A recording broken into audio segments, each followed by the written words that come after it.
Auckland সিডনির বর্ষবরণের উচ্ছ্বাস যেন রাত বাড়তে আছড়ে পড়েছে কলকাতার পার্ক স্ট্রিটে।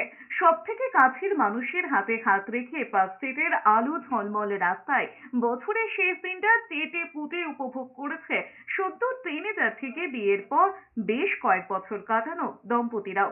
সেই ভিড়ে বাবা মায়ের হাত ধরে কচি কাঁচারাও যেমন ছিল, তেমনি মধ্যবয়স্করাও টুপি আর রঙিন চশমায় নজর কেড়েছে কেউ কেউ।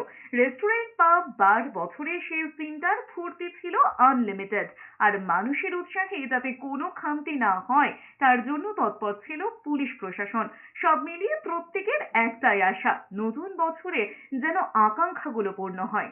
দারুণ লাগছে, amazing people, beautiful lights out here and enjoying to the fullest. I wish everyone out there a very happy new year, great 2025.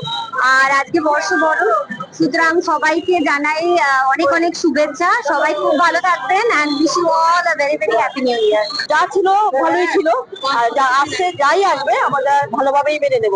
সেই রবি ঠাকুরের কথায় ভালো কিংবা মন্দ যাহাই হোক না কেন, সত্যের রসা হবে।